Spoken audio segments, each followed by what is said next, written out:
एजाज वसीम बाकरी बोलीज के नुमाइंदे हमारे साथ मौजूद हैं, उनसे मजीद बात कर लेते हैं इसी हवाले से। एजाज बताइएगा, मैच का आगाज कब तक होगा, मोराल कैसा है, खास तौर पर बात की जाए भारतीय कप्तान की तो? देखें, वर्ल्ड कप का आगाज़ आज से होने जा रहा है और वज़ीर आला पंजाब उस्मान बुज़दार तकरीबन 4 या 4:30 बजे यहाँ पंजाब स्टेडियम में आकर टूर्नामेंट का इफ्तिताह करेंगे।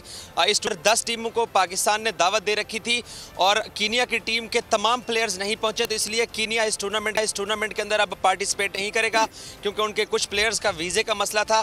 अब ये 9 टीमों का वर्ल्ड कप हो चुका है और टूर्नामेंट का इफ्तिताही मैच आज पाकिस्तान और कनाडा के माबैन खेला जाएगा। कनाडा एक मजबूत टीम है, इस टूर्नामेंट के अंदर 4 मजबूत टीमें हैं, पाकिस्तान, हिंदुस्तान, कनाडा और इसके अलावा जो यूएसए की टीम आती है वो भी बहुत मजबूत होती है। सो पाकिस्तान और भारत को अलग अलग पूल में रखा गया है। इब्तदाई जो पूल मैचेस हैं वो लाहौर, फैसलाबाद और गुजरात में खेले जाएंगे। उसके बाद सेमीफाइनल्स 15 तारीख को यहाँ लाहौर में खेले जाएंगे और फाइनल मार्का एतवार को लाहौर में खेला जाएगा।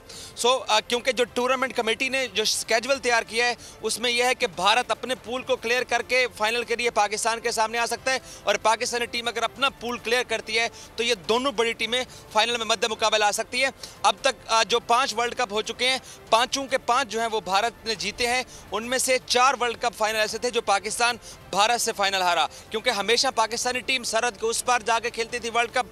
सो पाकिस्तान के प्लेयर्स ने 2014 के वर्ल्ड कप में भी उसके बाद भी ये शिकायत की थी कि रेफरीज जो है वो जानबदारी का मुजाहरा करते हैं इंडियन टीम के साथ।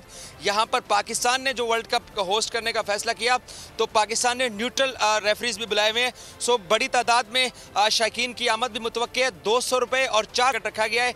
टिकट रखने की वजह कल वजीर खेल पंजाब राय तैमूर भट्टी ने बताया कि वो ये है कि करने के लिए